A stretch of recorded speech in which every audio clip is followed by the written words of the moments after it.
প্রথম শ্রেণী প্রিয় শিক্ষার্থী এসএলদার স্যার ইউটিউব চ্যানেল থেকে তোমাদের সবাইকে স্বাগতম। আজকে তোমাদের জন্য আরও একটি নতুন ভিডিও নিয়ে এসেছি। খুব সহজে বাংলা শিখি বাংলা মডেল প্রশ্ন দ্বিতীয় পর্যায়ক্রমিক মূল্যায়ন 2026 30 মার্কের একটি স্কুলের প্রশ্ন আমি বিশ্লেষণ সহ সম্পূর্ণ সমাধান দেখাবো তোমাদের এই ভিডিওতে। কাজে তোমরা যারা এখনও আমার চ্যানেলটিকে সাবস্ক্রাইব করোনি তারা এখনই চ্যানেলটিকে সাবস্ক্রাইব করে বেল আইকনটি প্রেস করে দাও। এখানে প্রশ্নটি দেখো, ফলতা অবৈতনিক প্রাথমিক বিদ্যালয় থেকে না। আমরা একটু প্রশ্নটি বড় করে দেখি। ক্লাস 1 বাংলা প্রশ্নপত্র, ফুল মার্ক 30, টাইম হচ্ছে 1 ঘন্টা। ঠিক আছে, এখানে পাশাপাশি দুটি ছবি দেওয়া আছে, তোমরা দেখতে পাচ্ছ। একটু বড় করে যদি দেখি টোটাল প্রশ্নটা দেখে নিলাম, এরপরে আমরা সরাসরি উত্তর দেবো। একটি নাম লেখা আছে, আরেকটি ছবির নাম লিখবে, তারপর পাশাপাশি দুটি শব্দ থেকে তৃতীয় একটি অর্থপূর্ণ শব্দ মানে একটি করে দেওয়ার জন্য উল।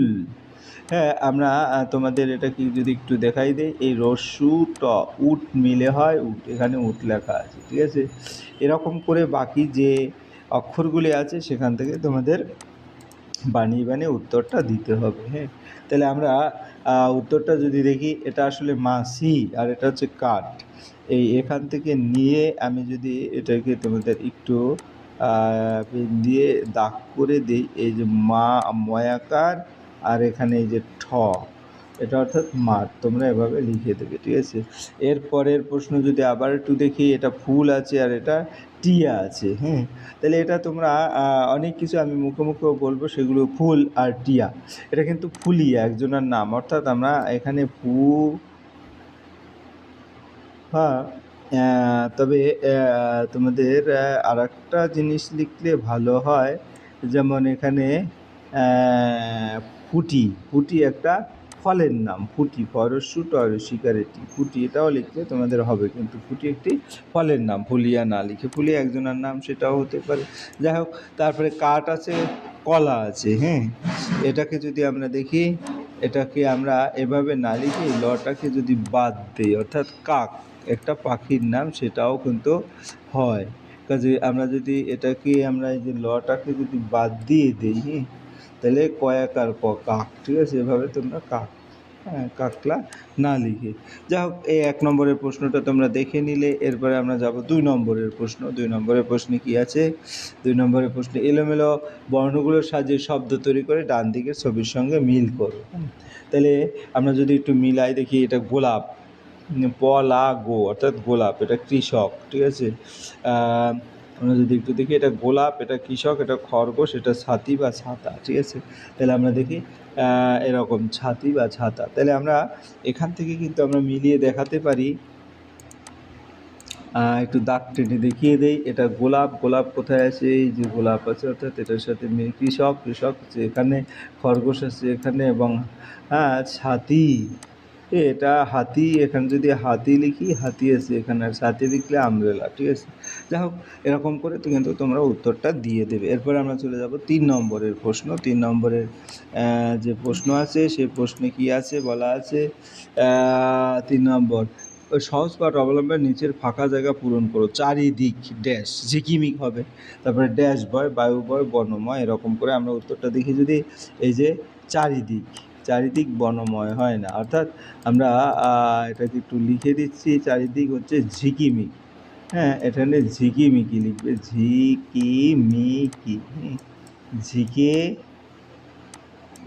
মিকি, মিকি, চারিদিকে ঝিকিমিকি, বায়ু বয়, বনময়, বা তারপর ঝাউডাল, দেয়তাল, তারপরে জয়লাল, ধরে হাল, এগুলি সব ঠিক আছে। তোমরা এভাবে সুন্দর করে লিখে দেবে। এরপরের প্রশ্ন 4 নম্বরের প্রশ্ন। 4 নম্বরের প্রশ্ন কি বলছে? নিচের শব্দগুচ্ছের মধ্যে কোনগুলো গাছের অংশ সেটা লিখতে বলেছে। তাহলে আমরা দেখি, গাছের অংশ কী আছে? বাঘ, মাছ, পাতা, বেগুন, ছাতা, ফুল, মূল, নদী, ফল, অর্থাৎ পাতা, ফুল, মূল, ফল, এগুলো সব গাছের অংশ। এটা তোমরা দেখে দেখে লিখে দেবে, 4টি অংশ বলেছে। এরপর আমরা দেখি 5 নম্বর, বিনি পিসি না রানী দিদি বাড়ি আর দিদি ওই দিকে আছে, অর্থাৎ রানী দিদি বাড়ি আর দিদি ওই দিকে আছে। ঠিক আছে, তো এখানে রানী দিদি হবে। দাদা কেনে পাকা আতাস 7 না 4 আনা দিয়ে, 4 আনা দিয়ে, অর্থাৎ আমাদের সহজ পাঠে এটা লেখা আছে। তাহলে 4-এর উপরে টিক মারবে, রানী দিদির উপরে টিক মারবে। এরপর 7 নম্বর, অর্থ বুঝে লিখতে বলেছে। 7 নম্বর, 7 নম্বর কি আছে? 7 নম্বর আমরা যদি দেখি, 7 নম্বর উত্তরগুলো একটু দেখে নেই।